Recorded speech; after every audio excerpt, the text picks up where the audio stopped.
The Magnificent Specimen.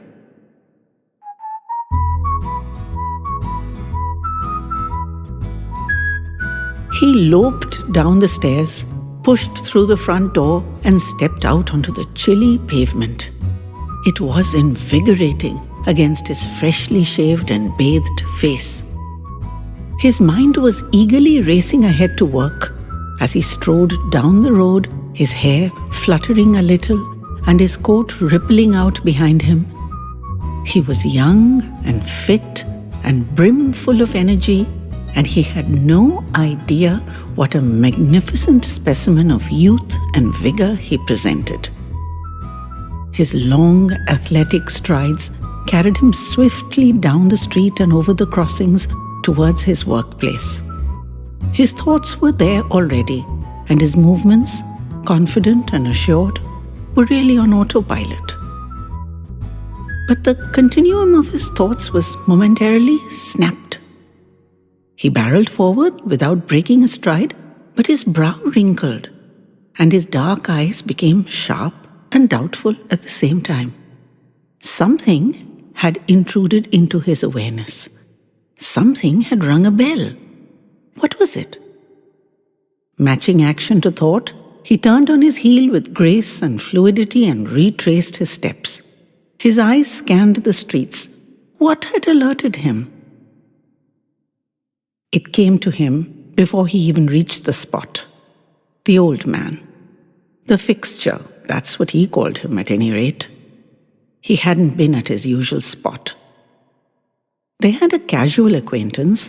Occasionally he dropped him some cash or clothes, once an old coat, which had earned him a grateful nod. He was always there at his spot, always. But not today. His eyes confirmed what he'd sensed already. He'd been there the night before. He knew that because he'd dropped some money in his cup, enough for a hot meal. It had been a bitterly cold night. The newspaper vendor confirmed it. The fixture had died overnight. The cops had taken him away early in the morning. All of us have to go sometime, and the old codger's life hadn't exactly been a splendiferous one. And with that brief eulogy, the vendor busied himself with his papers again. The same young man, the same street, the same cold crispness of the morning, and yet nothing was the same. All the bounce and eagerness was gone, and his footsteps were dogged and contemplative. Impulsively, he flipped out his phone and called in to work. An emergency had cropped up. He would come in if he could, but he was certain to be delayed. The cops weren't helpful. He was just another homeless fellow. He'd been no trouble, never scaring the kids or getting drunk and disorderly or anything of that sort. But he was nobody, had no friends or known family. They had a name, nothing more, and evidently they couldn't care less. They kept repeating they would take care of everything and that he should get on to work, please, sir. And eventually, that's what he did. He knew they had due process and that it would take time. So he just dropped in briefly every day to check if there was anything new. It was like the picture askew on the wall. Once he had seen it, he could not walk away. He had to set it straight. The cops reluctantly accepted him and his regular inquiries.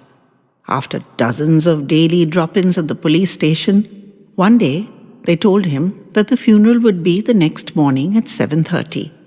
Briefish, at state expense, but he could attend if he wanted.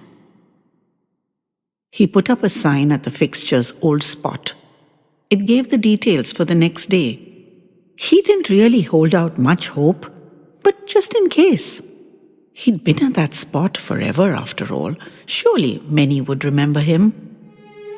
He got there a little early, but there were already a few people standing around, and by 7:30, there were at least a dozen. There were flowers and a wreath. They all shook his hand before they left, and some looked deep into his eyes. It was awkward.